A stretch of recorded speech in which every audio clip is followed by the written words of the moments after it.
Welcome everyone to another reading stream. Normally I do this like Tuesdays and Thursdays, but since I had to wake up early today, I decided to push the reading stream to this evening, and I'll be reading chapters 6 and 7. So yes, get your 6, 7 jokes out, whatever. I still have yet to figure out. I've heard the reason given for that 6, 7 crap, but it's still stupid to me. But anyway. So I'll be reading chapters 6 and 7 this evening, and that will leave only 2 more chapters left, so I'll basically be splitting up into 2 reading streams rather than just 1, so that way, chapter 8 will be next Tuesday, and then chapter 9, which will complete The Lord of the Rings, will be a week from yesterday, basically, on the 18th, basically, literally the week before Christmas. And I'll be taking a 2-week break, roughly, from reading streams, and returning with, my plan is returning with Halo Fall of Reach, the first Halo book. Now, I'm not going to go into that series, because there are a number of books. I don't have all of them. I don't know what happened to them, but I figured I just would at least read the first one, like the actual canonical Fall of Reach, since Halo Campaign Evolved will be coming out in the near future. Basically, basically a remaster of a 20-plus-year-old game. So, but on that note, ladies and gentlemen, let's just get right into chapter 6 and 7, because after this stream, I will be doing a siblings hangout online with my brothers and sister. So, yeah, no, I didn't have the sound on from the trailer, but I could fucking tell. Sorry, I don't mean to swear on the reading streams, but I could tell it was a bastardization of Animal Farm. Now, I can give my thoughts at the end of this stream, basically, but let's just dive right into chapter 6 and chapter 7. When the days of rejoicing were over at last, the companions thought of returning to their own homes. And Frodo went to the king as he was sitting with the Queen Arwen by the fountain, and she sang a song of Valinor, while the tree grew and blossomed. They welcomed Frodo and rose to greet him, and Aragorn said, "I know what you have come to say, Frodo. You wish to return to your own home. Well, dearest friend, the tree grows best in the land of its sires, but for you and all the lands of the West, there will ever be a welcome.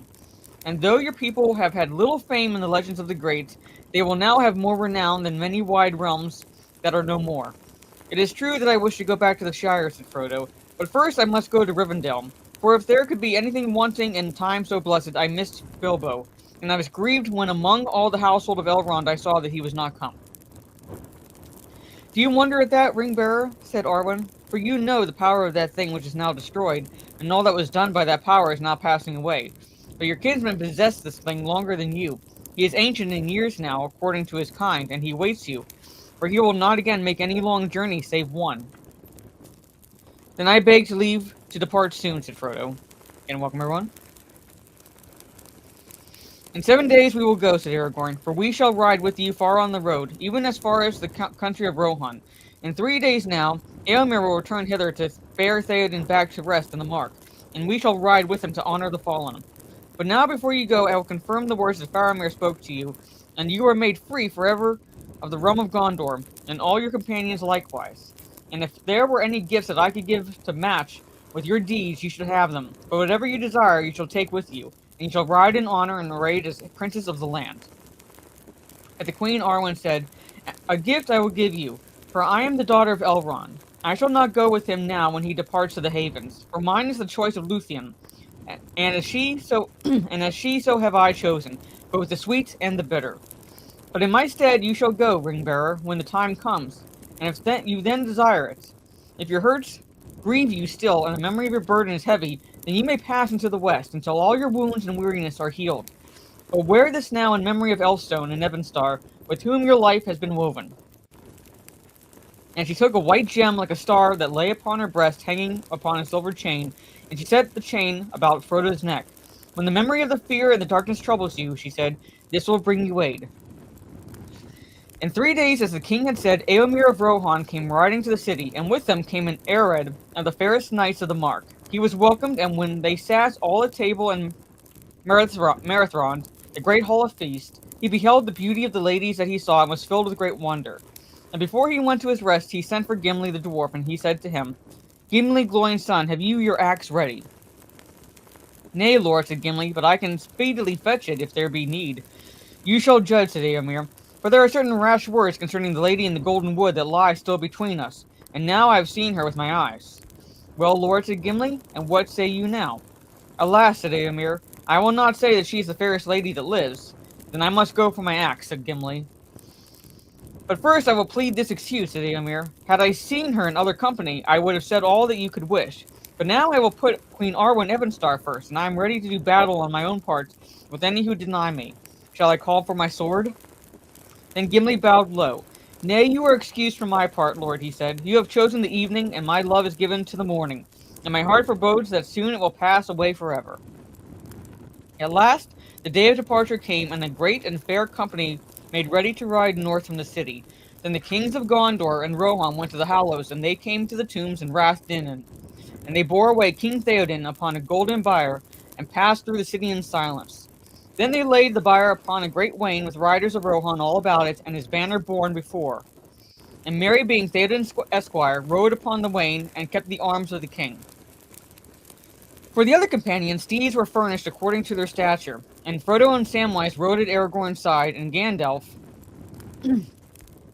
rode upon Shadowfax, and Pippin rode with the knights of Gondor, and Legolas and Gimli, as ever, rode together upon Evrog. No worries, Golden Fox. I'm not too far into it. In that riding went also Queen Arwen, and Celeborn and Galadriel with their folk, and Elrond and his sons, and the princes of Dol Amroth and of Ithilien, and many captains and knights. Never had any king of the Mark such company upon the road as went with Theoden, Thangol's son, to the land of his home. Without haste and at peace they passed into Anorion, and they came to the grey wood under Amondine, and there they heard a sound as of drums beating in the hills, though no living thing could be seen. Then Aragorn let the trumpets be blown, and heralds cried, Behold, the King Elisar is come, the forest of Druidadun. He gives to Gon-Buri Gon, and to his folk, to be their own forever, and hereafter let no man enter it without their leave. Then the drums rolled loudly, and were silenced. At length, after 15 days of journey, the wain of King Theoden passed through the green fields of Rohan, and came to Edoras, and there they all rested. The golden hall was arrayed with fair hangings, and it was filled with light, and there was held the highest feast that it had known since the days of its building. For after 3 days the men of the Mark prepared the funeral of Theoden, and he was laid in a house of stone with his arms and many other fair things that he had possessed. And over him was raised a great mound, covered with green turves of grass and of white evermind. And now there were 8 mounds on the east side of the barrow field. Then the riders of the king's house upon white horses rode round about the barrow, and sang together a song of Theoden, Thangol's son, that Gleowine, his minstrel, made, and he made no other song after. The slow voices of the riders stirred the hearts even of those who did not know the speech of that people, but the words of the song brought a light to the eyes of the folk of the Mark, as they heard again afar the thunder of the hooves of the north, and the voice of Earl crying above, the battle upon the field of Celebrant. And the tale of the kings rolled on, and the horn of Helm was loud in the mountains, until the darkness came, and King Theoden arose and rode through the shadow up to the fire, and died in splendor, even as the sun, returning beyond hope, gleamed upon Mindilluin in the morning.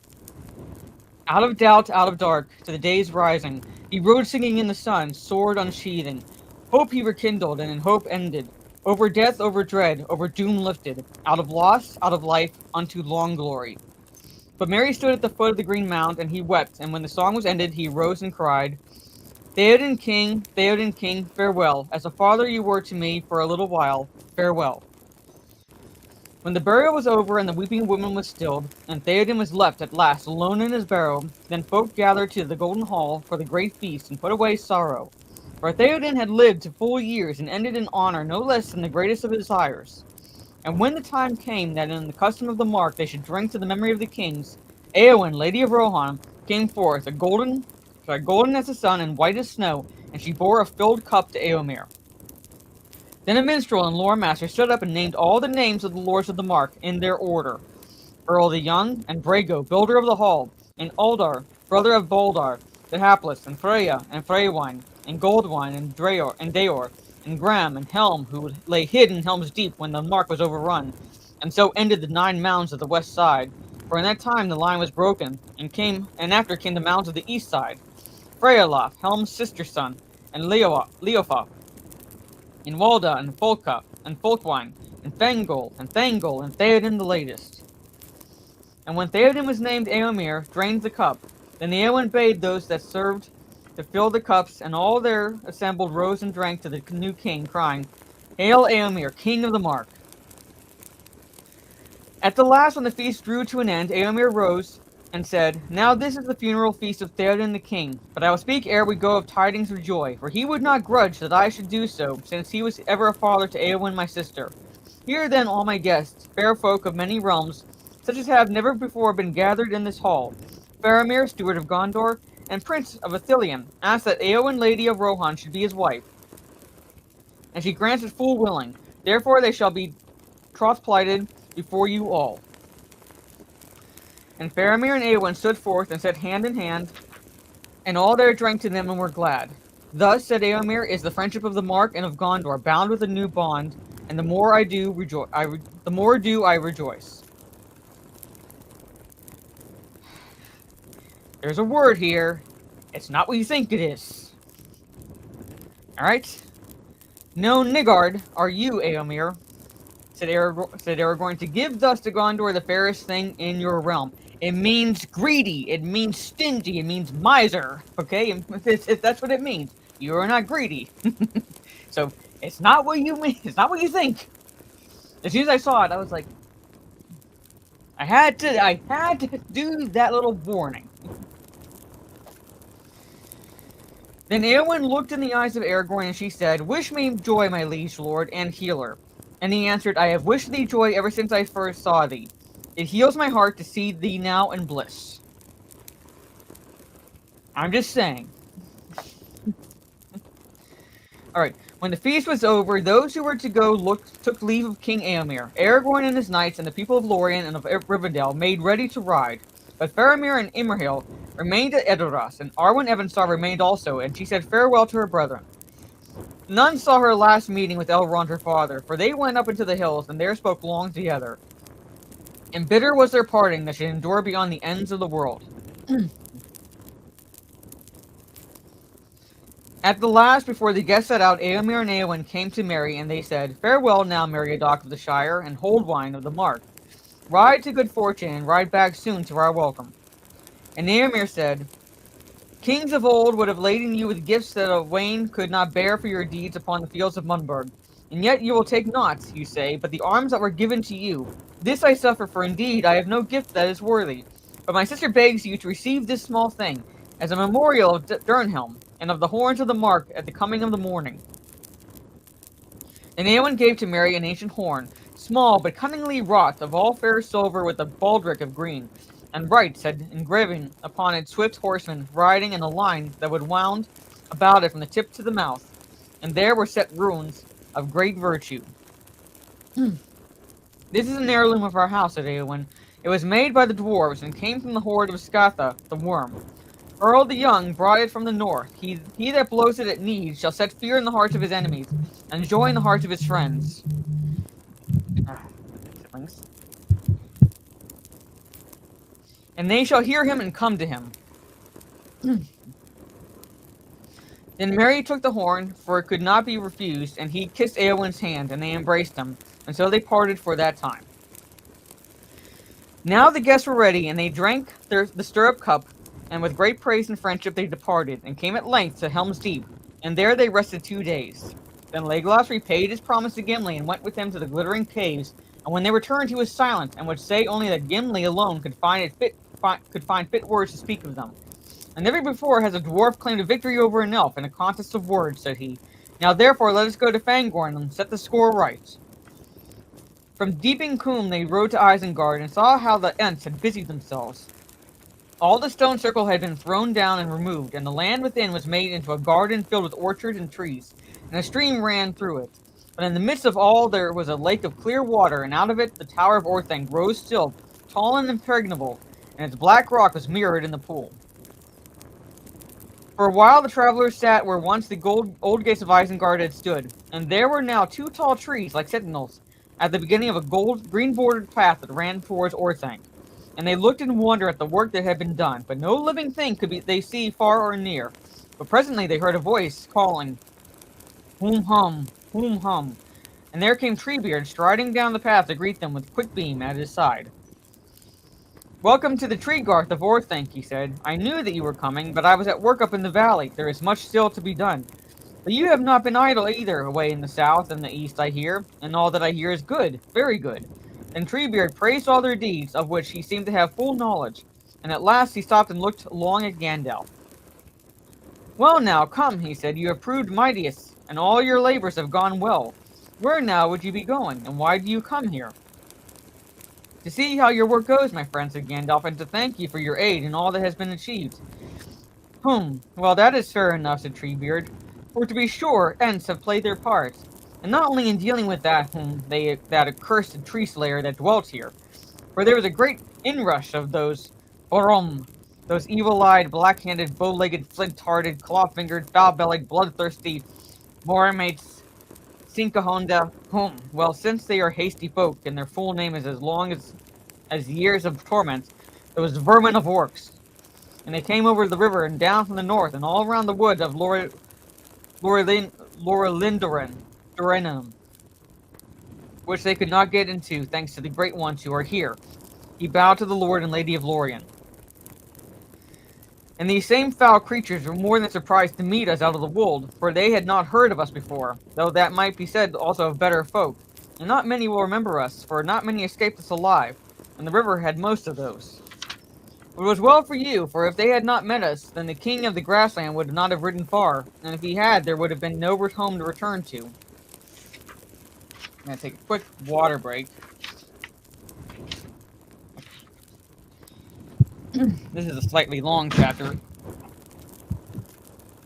I like when stuff falls.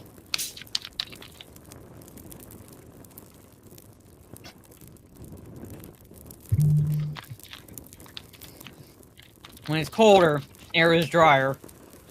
Takes a bit more to get through reading. Hush, Golden Fox.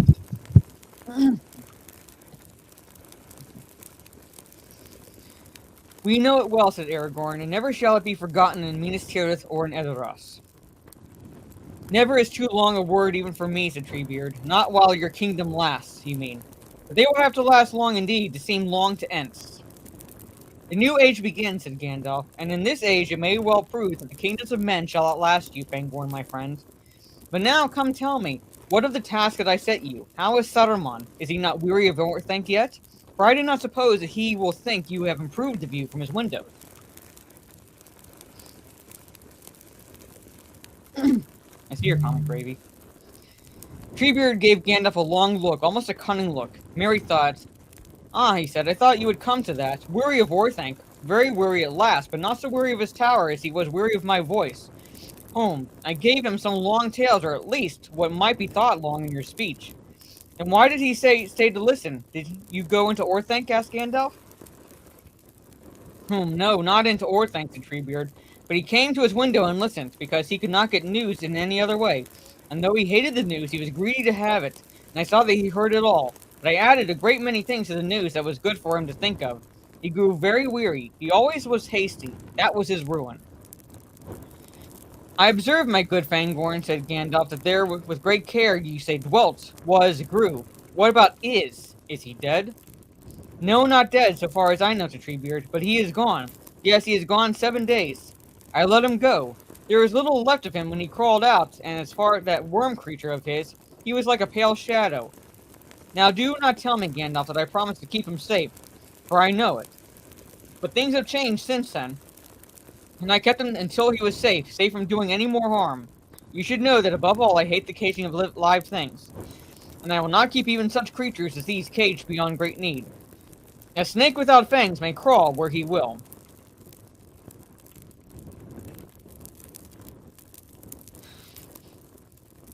Well, he not only invented a great language or languages, Golden Fox, but he created the languages first and then wrote a myth around the languages, pretty much. So he wrote Lord of the Rings to go along with the languages he created. Other than, like, unlike other authors that do the reverse. You may be right, said Gandalf, but this snake had still one tooth left, I think. He had the poison of his voice, and I guess that he persuaded you, even you, Treebeard, knowing the soft spot in your heart. Well, he is gone, and there is no more to be said. But the Tower of Orthanc now goes back to the king, to whom it belongs. Though maybe he will not need it. That will be seen later, said Aragorn, but I will give to Ents all this valley to do with as they will, so long as they keep a watch upon Orthanc, and see that none enter it without my leave. It is locked, said Treebeard. I made Saruman lock it and give me the keys. Quickbeam has them. Quickbeam bowed like a tree bending in the wind and handed to Aragorn 2 great black keys of intricate shape, joined by a ring of steel. Now I thank you once more, said Aragorn, and I bid you farewell. May your forest grow again in peace. When this valley is filled, there is room and to spare west of the mountains, where once you walked long ago. Treebeard's face became sad. Forests may grow, he said. Woods may spread, but not Ents. There are no Entings. Yet maybe there is now more hope in your speech, or search, said Aragorn. Lands will lie open to you eastward, that have long been closed. But Treebeard shook his head and said, It is far to go, and there are too many men there in these days. But I'm forgetting my manners. Will you stay here and rest a while? Maybe there are some that would be pleased to pass through Fangorn Forest and so shorten their road home. He looked at Celeborn and Galadriel. But all save Legolas said they must now take their leave and depart either south or west. Come, Gimli, said Legolas. Now by Fangorn's leave I will visit the deep places of the Entwood, and see such trees as are nowhere else to be found in Middle-earth. You shall come with me, and keep your word, and thus we will journey on together to our own lands in Mirkwood and beyond. To this Gimli agreed, though with no great delight, it seems. Here then at last comes the ending of the Fellowship of the Ring, said Aragorn. Yet I hope that ere long you will return to my land with the help that you promised. We will come if our own lords allow us, said Gimli.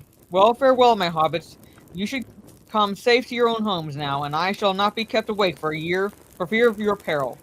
You'll send word when we may, and some of us may yet meet at times, but I fear that we shall not all be gathered together ever again. And Treebeard said farewell to each of them in turn, and he bowed 3 times slowly and with great reverence to Celeborn and Galadriel. It is long, long since we met by stalk or by stone. Avanimar, Vanimalian Nostari, he said. It is sad that we should meet only thus at the ending. For the world is changing. I feel it in the water. I feel it in the earth, and I smell it in the air. I do not think we shall meet again. And Celeborn said, I do not know, eldest, but Galadriel said, not in Middle-earth, nor until the lands that lie under the wave are lifted up again. Then in the willow meads of Tessarinan we may meet in the spring. Farewell. Last of all, Merry and Pippin said goodbye to the old Ents, and he grew gayer as he looked at them. Well, my merry folk, he said, will you drink another draught with me before you go? Indeed we will, they said, and he took them aside into the shade of one of the trees, and there they saw that a great stone jar had been set. And Treebeard filled 3 bowls, and they drank. And they saw his strange eyes looking at them over the rim of his bowl. Take care, he said, for you have already grown since I saw you last. And they laughed and drained their bowls. Well, goodbye, he said, and don't forget that if you hear any news of Entwives in your land, you'll send word to me. Then he waved his great hand to all company and went off into the trees.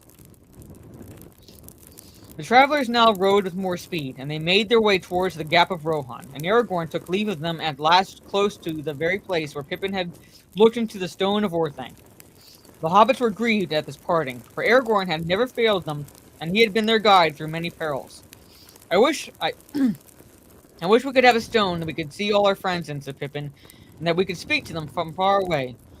Only one now remains that you could use, answered Aragorn, for you would not wish to see what the Stone of Minas Tirith would show you. But the Palantir of Orthanc the king will keep, to see what is passing in his realm, and what his servants are doing. For do not forget, Peregrine Took, that you are a knight of Gondor, and I do not release you from your service. You are going now on leave, but I may recall you. And remember, dear friends of the Shire, that my realm lies also in the north, and I shall come there one day. Then Aragorn took leave of Celeborn and Galadriel, and the lady said to him, Elfstone, through darkness you have come to your hope, and have now all your desire. Use well the days. But Celeborn said, "Kinsman, farewell. May your doom be other than mine, and your treasure remain with you to the end." With that they parted, and was the time of sunset. And when after a while they turned and looked back, they saw the King of the West sitting upon his horse, with his knights about him, and the falling sun shone upon them, and made all their harness to gleam like red gold. And the white mantle of Aragorn was turned to flame. Then Aragorn took the green stone and held it up, and there came a green fire from his hand. Soon the dwindling company, following the Isen, turned west and rode through the gap into the wastelands beyond. And when they turned northwards and passed over the borders of Dunland, the Dunlendings fled and hid themselves, for they were afraid of elvish folk, though few indeed ever came to their country. But the travelers did not heed them, for they were still a great company and were well provided with all they needed. And they went on their way at their leisure, setting up their tents when they would. On the 6th day since their parting from the king, they journeyed through the wood, climbing down from the hills, and at the feet of the misty mountains, and now marched on their right hand. As they came out again into an open country at sundown, they overtook an old man leaning on a staff, and he was clothed in rags of gray or dirty white, and at his heels went another beggar, slouching and whining. "Well, Saruman," said Gandalf, "where are you going?" "What is that to you?" he answered. "Will you still order my goings? And are you not content with my ruin?" "You know the answer," said Gandalf. "No and no. But in any case, the time of my labors now draws to an end. The king has taken on the burden. If you had waited at Orthanc, you would have seen him, and he would have shown you wisdom and mercy."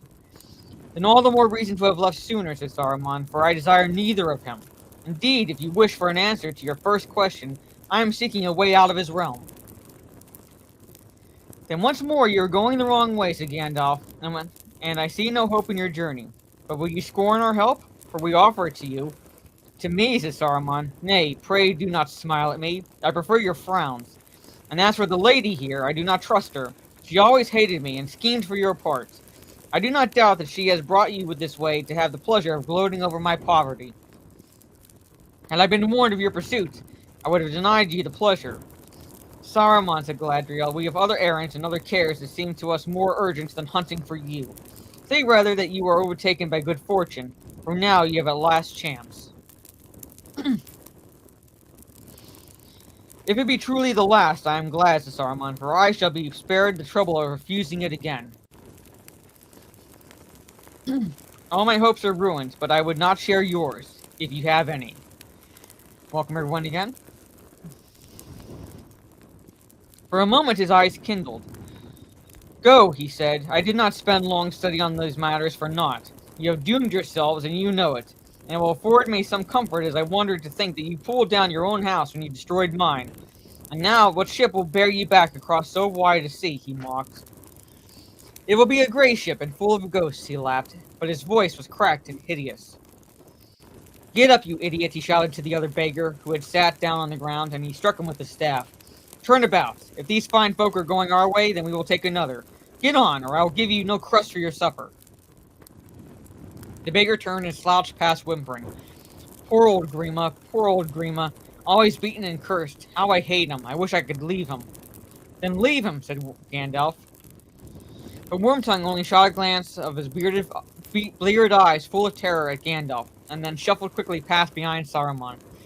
As the wretched pair passed by the company, they came to the hobbits, and Saruman stopped and stared at them, but they looked at him with pity. "So you've come to gloat too, have you, my urchins?" he said. "You don't care what a beggar lacks, do you? For you have all you want, food and fine clothes, and the best weed for your pipes." "Oh yes, I know where it comes from. You would not give a pipeful to a beggar, would you?" "I would if I had any," said Frodo. "You can have what I have got left," said Merry, "if you will wait a moment." He got down and searched in the bag at his saddle. Then he handed to Saruman a leather pouch. "Take what there is," he said. "You are welcome to it. It came from the flotsam of Isengard." Mine, yes, and dearly bought," cried Saruman, clutching at the pouch. "This is only a repayment in token, for you took more, I'll be bound. Still, a beggar must be grateful if a thief returns him even a morsel of his own. Well, it will serve you right when you come home, if you find things less good in the South Farthing than you would like. Long may your land be short of leaf." "Thank you," said Merry. "In that case, I'll have my pouch back, which is not yours, and has journeyed far with me. Wrap the weed in a rag of your own." One thief deserves another, said Saruman, and turned his back on Merry, and kicked Wormtongue, and went away towards the wood. Well, I like that, said Pippin. Thief indeed. What of our claim for waylaying, wounding, and orc-dragging us through Rohan? Ah, said Sam, and bought, he said. How I wonder. And I didn't like the sound of what he said about the South Farthing. It's time we got back. I'm sure it is, said Frodo. We can't go any quicker if we were to see Bilbo. I'm going to Rivendell first, whatever happens. I take another quick water break. Pipeweed. Also called Old Toby.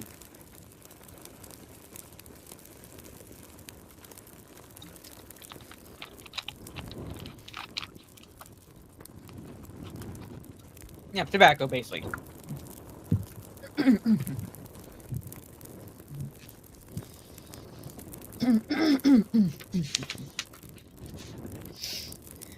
Yes, I think you had better do that, said Gandalf. But alas for Saruman, I fear nothing more can be made of him. He has withered altogether. All the same, I am not sure that Treebeard is right. I fancy he could do some mischief still in a small, mean way. Next day they went on into northern Dunland, where no men now dwelt, though it was a green and pleasant country. September came in with golden days and silver nights, and they rode at ease until they reached the Swanfleet River, and found the old ford east of the falls, where it went down suddenly into the lowlands. Far to the west in the haze lay the Mears and Eots, through which it wound its way to the Grey Flood. There countless swans housed in a land of reeds. So they passed into Eregion, and at last a fair morning dawned, shimmering above gleaming mists, and looking from their camp on a low hill, the travelers saw away in the east the sun catching three peaks that thrust up into the sky through floating clouds. Caladras, Calebdil, and Fanuidol. They were near to the gates of Moria. Well, he was locked away, but then he was released. Basically, once Treebeard heard that one ring had been destroyed and so forth, he thought, well, Saruman can do no more damage. He's no more a threat, and he doesn't like caging living things. So Treebeard released him.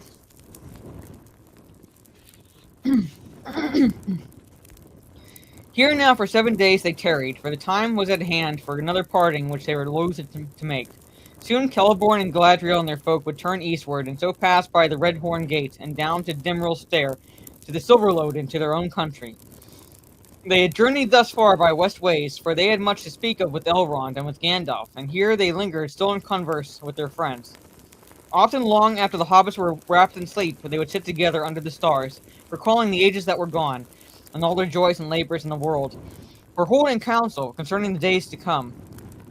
If any wanderer had chanced to pass, little would he have seen or heard, and it would have seemed to him only that he saw great figures carved in stone, memorials of forgotten things, now lost in unpeopled lands.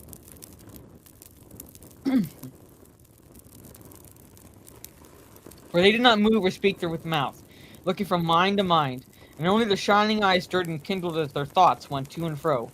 But at length all was said, and they parted again for a while, until it was time for the three rings to pass away. Quickly fading into the stones and the shadows of great-cloaked people of Lorien rode towards the mountains, and those who were going to Rivendell sat on the hill and watched, until there came out of the gathering mist a flash, and then they saw no more. Frodo knew that Galadriel had held aloft her ring in token of farewell. Sam turned away and sighed. I wish I was going back to Lorien. At last one evening they came over the high moors, and suddenly, as to travelers it always seemed, to the brink of the deep valley of Rivendell, and saw far below the lamp shining in Elrond's house. And they went down and crossed the bridge and came to the doors, and all the house was filled with light and song for joy at Elrond's homecoming. First of all, before they'd eaten or washed or even shed their cloaks, the hobbits went in search of Bilbo.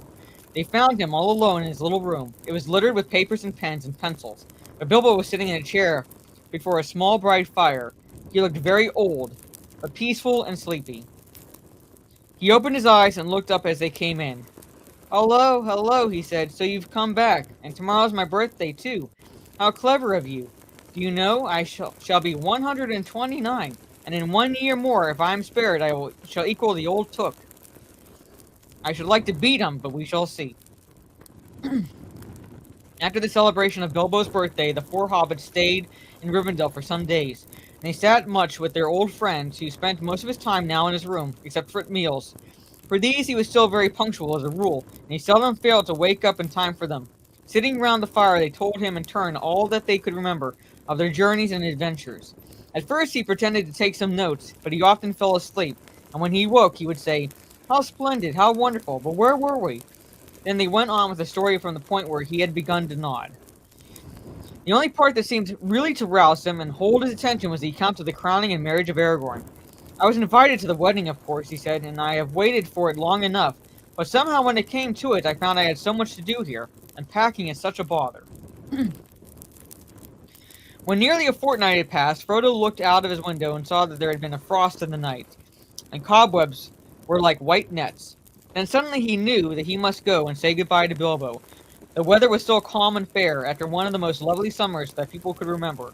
But October had come, and it must break soon and begin to rain and blow again. And there was still a very long way to go. Yet it was not really the thought of the weather that stirred him. He had a feeling that it was time he went back to the Shire. Sam shared it. Only the night before, he had said. Again, welcome everyone. "Well, Mr. Frodo, we've been far and seen a deal, and yet I don't think we found a better place than this. There's something of everything here, if you understand me. The Shire and the Golden Wood and Gondor and kings, houses and inns and meadows and mountains, all mixed. And yet somehow I feel we ought to be going soon. I am worried about my gaffer, to tell you the truth." "Yes, something of everything, Sam, except the sea," Frodo answered, and he repeated it now to himself. "Except the sea." That day Frodo spoke to Elrond, and it was agreed that they should leave the next morning. To their delight, Gandalf said, "I think I shall come too, at least as far as Bree. I want to see Butterbur." In the evening they went to say goodbye to Bilbo. "Well, if you must go, you must," he said. "I am sorry I shall miss you. It is nice just to know that you are about the place, but I am getting very sleepy." And he gave Frodo his mithril coat and sling, forgetting that he had already done so, and gave him also 3 books of lore that he had made at various times, written in his spidery hand and labeled on their red backs. Translations from the Elvish by B.B. Sorry. To Sam he gave a little bag of gold. "Almost the last drop of the smog vintage," he said. "May it come in useful if you think of getting married, Sam." Sam blushed. "I have nothing much to give to you, young fellows," he said to Merry and Pippin, "except good advice." And when he had given them a fair sample of this, he added a last item in Shire fashion. "Don't let your heads get too big for your hats. But if you don't finish growing up soon, you're going to find hats and clothes expensive." "But if you want to beat the old toad," said Pippin, "I don't see why we shouldn't try and beat the bull roarer." Bilbo laughed, and he produced out of his pocket 2 beautiful pipes with pearl mouthpieces and bound with fine wrought silver. "Think of me when you smoke them," he said. "The elves made them for me, but I don't smoke now." And then suddenly he nodded and went to sleep for a little. And when he woke again, he said, "Now were we? Yes, of course, giving presents. Which reminds me, what's become of my ring, Frodo, that you took away?" "I have lost it, Bilbo dear," said Frodo. "I got rid of it, you know." "What a pity," said Bilbo. "I should have liked to see it again. But no, how silly of me. That's what you went for, wasn't it? To get rid of it. But it is all so confusing, for such a lot of other things seem to have got mixed up with it. Aragorn's affairs, and the White Council, and Gondor, and the Horsemen, and Southrons, and Oliphants. Did you really see one, Sam? And caves, and towers, and golden trees, and goodness knows what besides. I evidently came back by such too straight a road from my trip. I think Gandalf might have shown me round a bit. But then the auction would have been over before I got back, and I should have had even more trouble than I did. Anyway, it's too late now, and really I think it's much more comfortable to sit here and hear about it all. The fire is very cozy here, and the food's very good, and there are elves when you want them. What more could one want? The road goes ever on and on, out from the door where it began. Now far ahead the road is gone, let others follow it who can. Let them a journey new begin, but I at last, with weary feet, will turn towards the lighted inn, my evening rest and sleep to meet. And as Bilbo murmured the last words, his head dropped on his chest and he slept soundly. The evening deepened in the room, and the firelight burned brighter, and they looked at Bilbo as he slept and saw that his face was smiling. For some time they sat in silence, and then Sam, looking around at the room, and the shadows flickering on the walls, and said softly, "I don't think, Mr. Frodo, that he's done much writing while we've been away. He won't ever write our story now." At that, Bilbo opened an eye, almost as if he had heard, and he roused himself. "You see, I am getting so sleepy," he said, "and when I have time to write, I only really like writing poetry." I wonder, Frodo, my dear fellow, if you would very much mind tidying things up a bit before you go. Collecting all my notes and papers and my diary too, and take them with you, if you will. You see, I haven't much time for the selection and the arrangements and all that. Get Sam to help, and when you've knocked things into shape, come back and I'll run over it.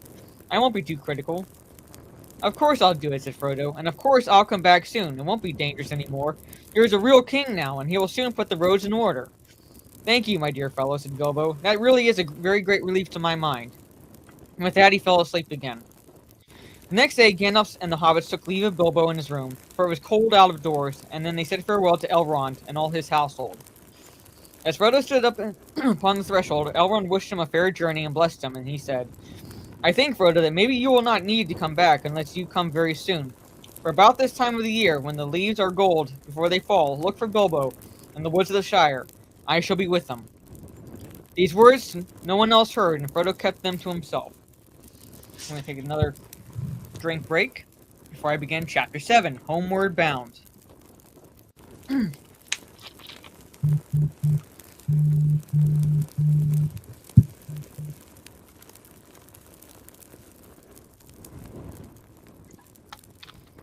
Again, welcome everyone. Oh, cold weather brings dry air. Alright, but this chapter is on the short side. At last the hobbits had their faces turned towards home. They were eager now to see the Shire again, but at first they rode only slowly, for Frodo had been ill at ease. When they came to the ford of Bruinen, he had halted and seemed loath to ride into the stream, and they noted that for a while his eyes appeared not to see them or things about him. All that day he was silent. It was the 6th of October. Are you in pain, Frodo? Said Gandalf, quietly as he rode by Frodo's side. Well, yes I am, said Frodo. It is my shoulder. The wound aches, and the memory of darkness is heavy on me. It was a year ago today. Alas, there are some wounds that cannot be wholly cured, said Gandalf. I fear it may be so with mine, said Frodo. There is no real going back. Though I may come into the Shire, I will not seem the same, for I shall not be the same. I am wounded with knife, sting, and tooth, and a long burden. Where shall I find rest? Gandalf did not answer.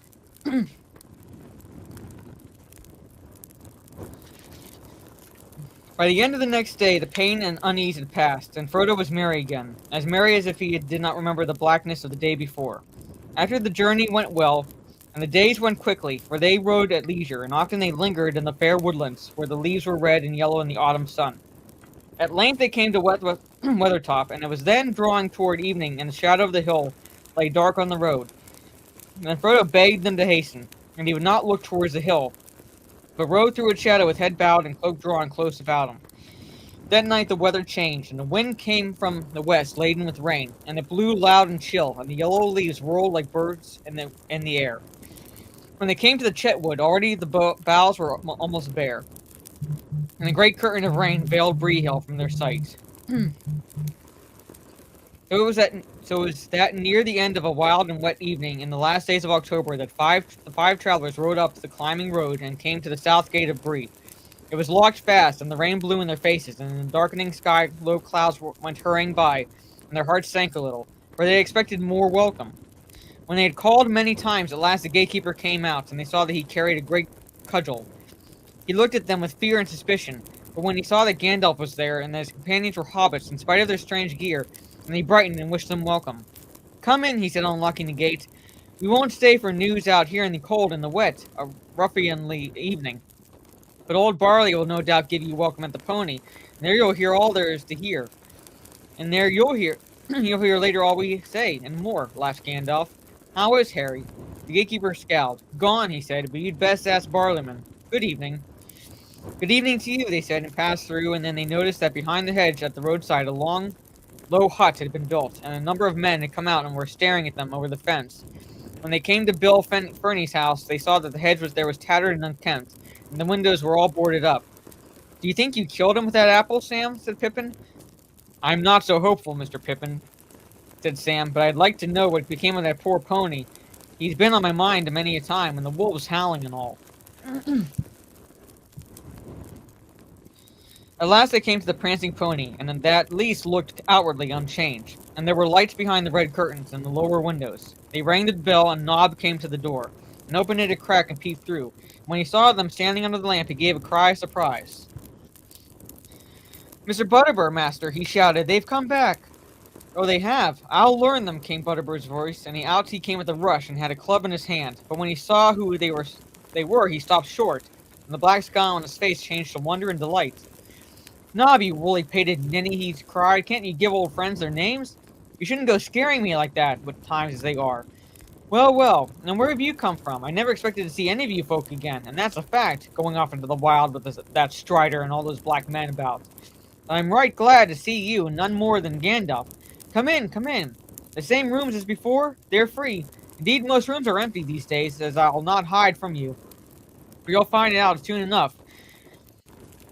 And I'll see what can be done about supper, as soon as may be. But I'm short-handed at present. Hey, Nob, you slow coach, tell Bob. There, I'm forgetting. Bob's gone. Goes home to his folk at nightfall now. Well, take the guest ponies to the stables, Nob, and you'll be taking your horse to his stable yourself, Gandalf, I don't doubt. A fine beast, as I said when I first set eyes on him. Well, come in. Make yourselves at home." Mr. Butterbur had at any rate not changed his manner of talking, and still seemed to live in his old breathless bustle. And yet there was hardly anybody about, and almost quiet.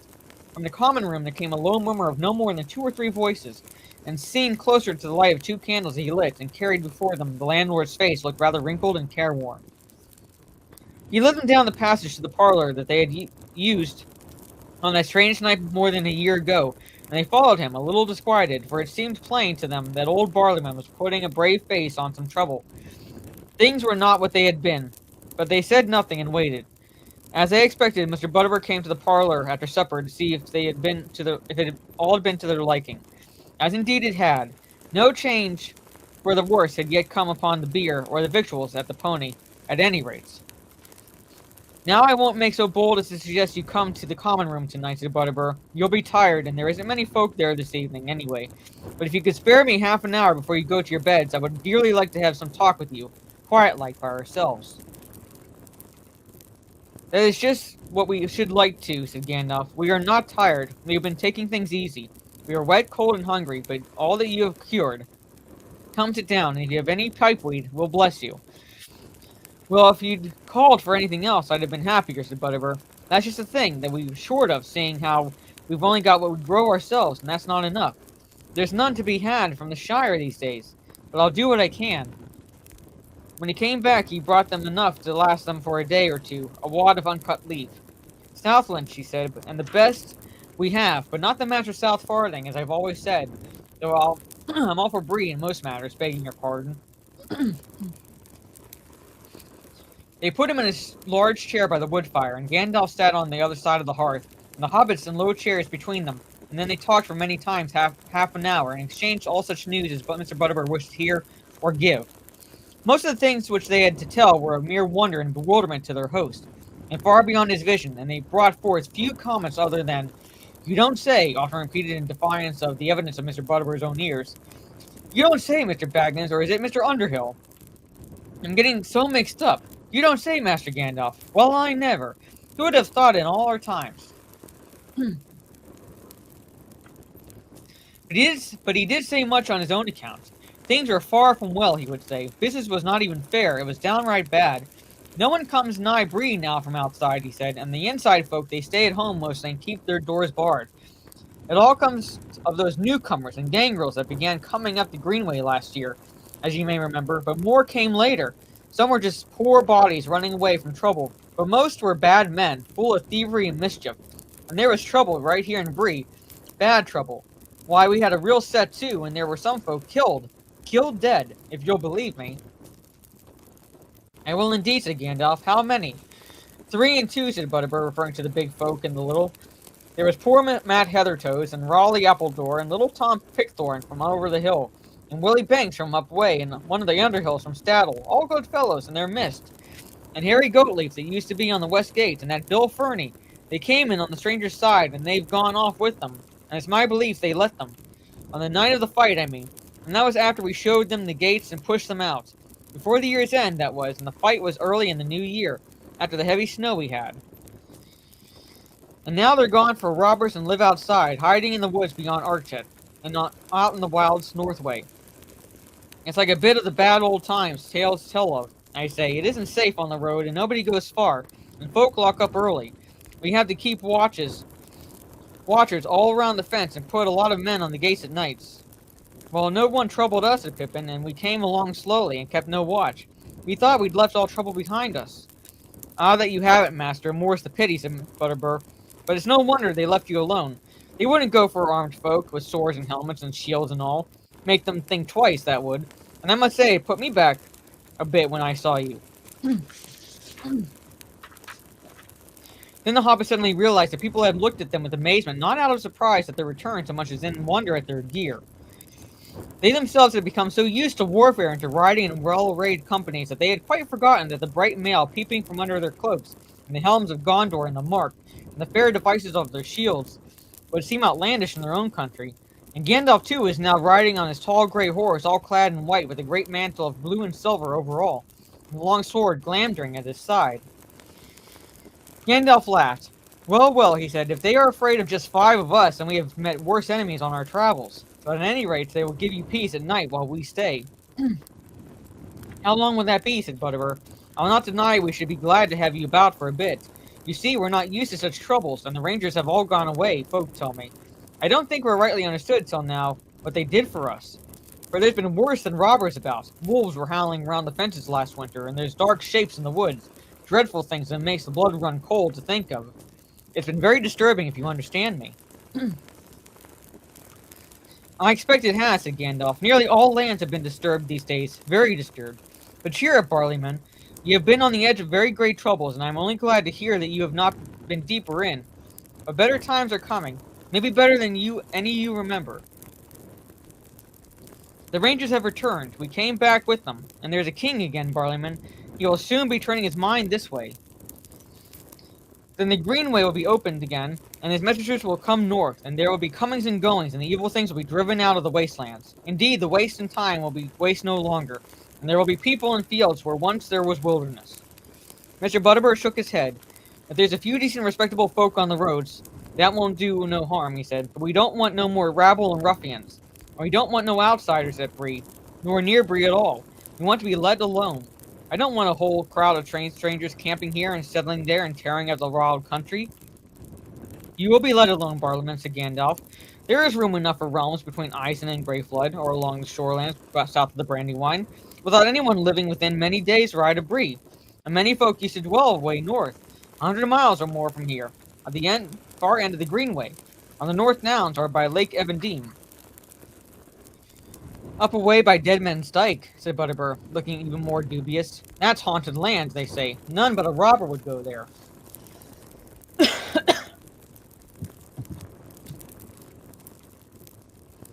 The Rangers go there, said Gandalf. Deadman's Dyke, you say. So it has been called for long years, but its right name, Barleyman, is Fornost Eran, Norbury of the Kings. And the king will come there again one day, and then you'll have some fair folk riding through. Well, that sounds more hopeful, I'll allow, said Butterbur, and it will be good for business, no doubt, so long as he lets Bree alone. He will, said Gandalf. He knows it and loves it. Does he now, said Butterbur, looking puzzled. Though I'm sure I don't know why he should, sitting in his big chair up in his great castle hundreds of miles away, and drinking wine out of a golden cup, I shouldn't wonder.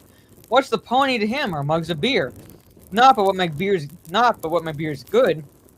Gandalf, it's been uncommon good, since you came in the autumn of last year and put a good word on it.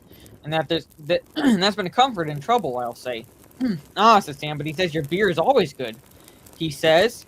Of course he does. He's Strider, the chief of the Rangers. Haven't you got into your head yet? He went in at last, and Butterbur's face was a study in wonder. The eyes in his broad face grew round, and his mouth opened wide, and he gasped. Strider, he exclaimed when he got back his breath. Him with a crown and all in a golden cup? Well, what are we coming to? Better times for Bree, at any rate, said Gandalf. I hope so, I'm sure, said Butterbur. Well, this has been the nicest chat I've had in a month of Mondays. And I'll not deny that I'll sleep easier tonight and with a lighter heart. You've given me a powerful lot to think over, but I'll put that off until tomorrow. I'm for bed. And I've no doubt you'll be glad of your beds, too. Hey, Nob, he called, going to the door. Nob, you slow coach. Nob, he said to himself, slapping his forehead. Well, now what does that remind me of? Not another letter you've forgotten, I hope, Mr. Butterbur, said Mary. Now, Mr. Brandybuck, don't go reminding me of that. But there, you've broken my thoughts. Now, where was I? Knob, stables. Ah, that was it. I've something that belongs to you. If you recollect Bill Fernie and the horse thieving, his ponies you bought, well, it's here. Come back all of itself, it did. But where it had been to you know better than me. It was as shaggy as an old dog and as lean as clothes rail, but still alive. Knobs looked after it. So, those who asked in the chats about Bill the Pony, he survived. What? My Bill? Cried Sam. Well, I was born lucky, whatever my gaffer might say. There's another wish come true. Where is he? Sam would not go to bed until he had visited Bill in his stable. The travelers stayed in Bree all the next day, and Mr. Butterbur could not complain of his business next evening at any rate. Curiosity overcame all fears, and his house was crowded. For a while out of politeness, the hobbits visited the common room in the evening and answered a good many questions. Bree memories being retentive, Frodo was asked many times if he had written his book. Not yet, he answered. I'm going home now to put my notes in order. He promised to deal with the amazing events at Bree, and so give a bit of interest to a book that appeared likely to treat mostly the remote and less important affairs away south. Then one of the younger folk called for a song, but at that sorry, dry throat.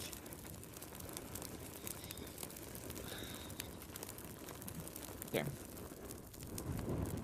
But at that a hush fell, and he was frowned down, and the call was not repeated. Evidently, there was no wish for an uncanny event in the common room again.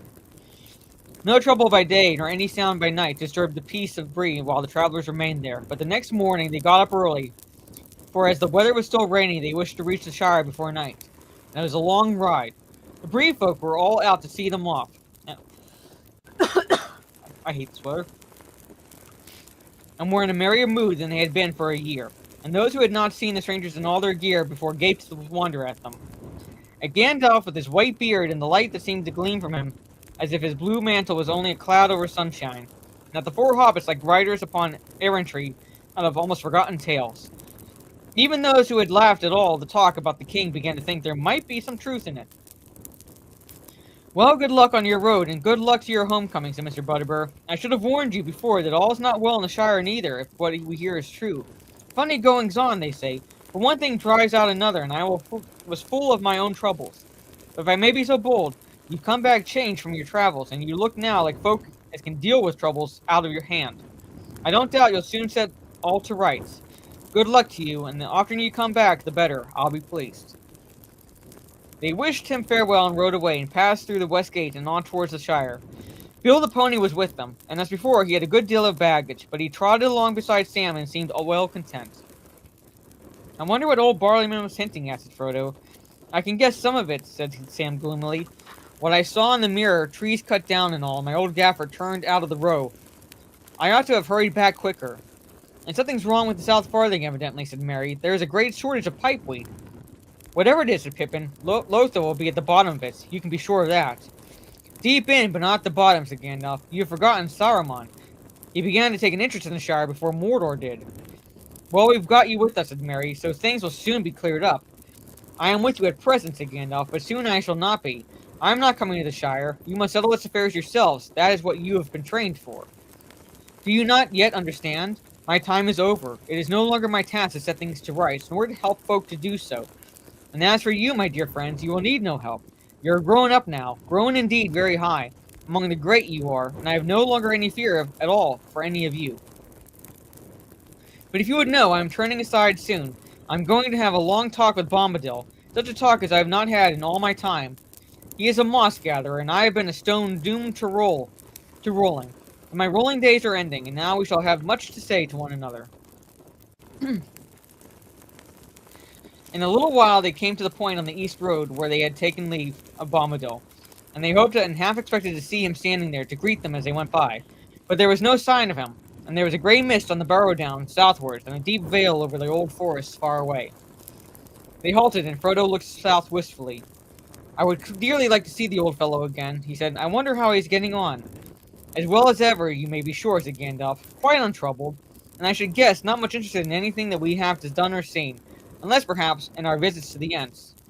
There may be a time later for you to go and see him, but if I were you, I should press on now for home, or you will not come to the Brandywine Bridge before the gates are locked. But there aren't any gates, said Merry. Not on the road. You know that quite well.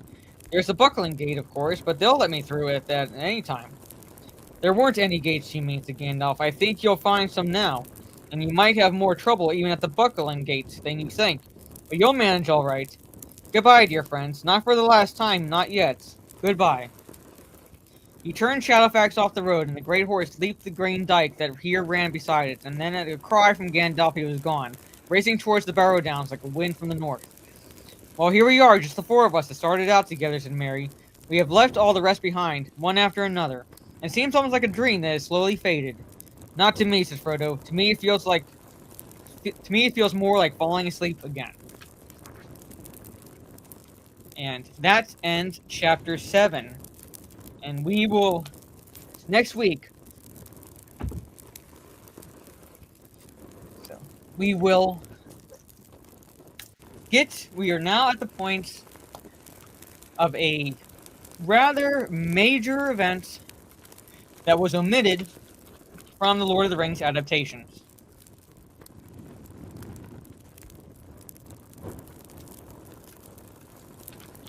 Again, if you know what it is, do not spoil anything for anyone.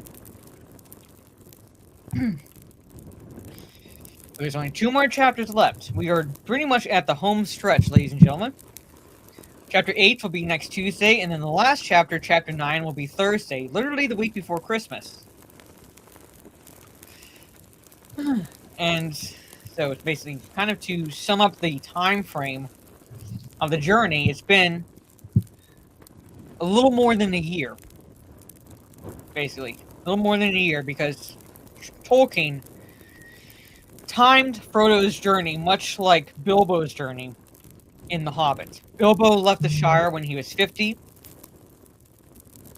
Sorry. Bilbo left the Shire when he was 50 and returned when he was 51. It's roughly a year. And then Frodo, by the same token, left the Shire when he was 50 and is returning when he is 51.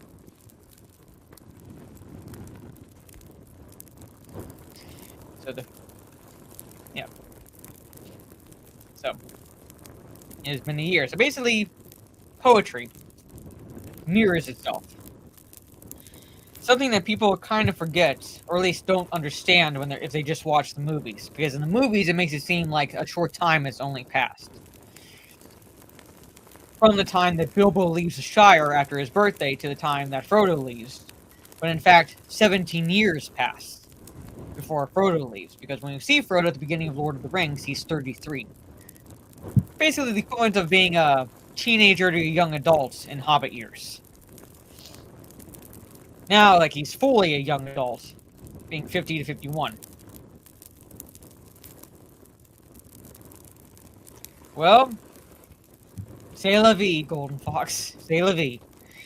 But anyways, again, so 2 more chapters. Chapter 8 will be next Tuesday, and Chapter 9 will be next Thursday. Which will finish, Lord of the Rings. And then I'll be taking roughly a 2-week break, and at some point in January, I will be returning to the reading streams with the first book in the Halo series. Basically, the canonical account of the Fall of Reach. I don't know how many of you have played the games or anything like that, but this is the canonical account, because it is the novelization of the Fall of Reach. Not the novelization of the game Reach, but in the basic hierarchy of canon, books tend to come at the top, or whatever starts it tends to come at the top of video games. Alright? So, that's what I'll be starting in January. And then after because I'm only reading the first Halo book, after that novel, I'm going to be reading one of my mystery novels, and I'm thinking of reading possibly Agatha Christie's Evil Under the Sun. Because I'm pretty sure most of you, in some fashion, has seen either Murder on the Orient Express or Death on the Nile. At least the recent versions are bastardizations of the books. But the Peter Ustinov version of Death on the Nile, that was a decent adaptation. The Murder on the Orient Express with Albert Finney was a good adaptation. But rather than those two, I'll be reading Evil Under the Sun because I don't think many people have seen that adaptation of the story. So I'm guessing most of you don't really know the whodunit of that story. So I'm going to be reading Evil Under the Sun for the mystery novel. But that is like moving forward, at least in the near future, after Lord of the Rings, will be the Fall of Reach, Halo Fall of Reach, and Evil Under the Sun by Agatha Christie. And to answer your questions, Anthony, I did see both the Supergirl trailer and Street Fighter trailer. Supergirl trailer just looks like it's going to bomb royally at the box office, and the Street Fighter trailer looks like it is like so good, but for all the wrong reasons. Basically, so good, but for all the wrong reasons. It looks like awful, but it looks like basically so bad it's good. Hopefully it's so bad it's good. Like, it's not objectively bad, but so bad it's good. That's what I'm kind of hoping for. But I saw both trailers, and yeah, that's my thoughts on them. But anyway, thank you all again for hanging out with me. So I will be, yeah, so... Trey, when does the Saturday Night Main Event start tomorrow? Is it 8 p.m. Eastern? Because that's what I'll be watching tomorrow evening, since my afternoons will be taken up doing other stuff. As for Christmas prep. So, okay, 8 p.m., that's what I thought. Okay, so 8 p.m., yeah, I'll be watching the Saturday Night Main Event wrestling tomorrow, and then Sunday... I'll be playing D&D in the afternoon, but in the evening at 8:30 p.m. Eastern, and I'll remind my nerdy home of this. But Talk Nerdy to Us will be on my channel at 8:30 p.m. Eastern this coming Sunday. All right, so then hopefully, fingers crossed, I will be able to get back to playing Borderlands. When I say that this year gets crazy, when it hits Thanksgiving to Christmas, I'm not kidding. It gets crazy. Actually, take that back. I probably won't be playing Borderlands Monday because I'm going to have to be getting up again on the early side Tuesday because some renovations are going to be happening around here. And they're coming early in the morning. So, I can't win. But Tuesday will be a reading stream. Wednesday will be a gaming stream. Let's put it that way. Tuesday, Wednesday, Thursday, maybe Friday. But Monday's going to have to be kind of a... if. And I'm going to say... if, mainly, probably not, because of, like I said, some renovations that are happening around here. And they're coming early. They're coming on the early side. So I can't win. I just can't win. So, it is what it is. But anyway, take care, everyone. Have a good rest of your day or evening, wherever you are in the world, and I will see you all, not tomorrow, Sunday, for some Talk Nerdy to Us. Take care, stay safe, and peace.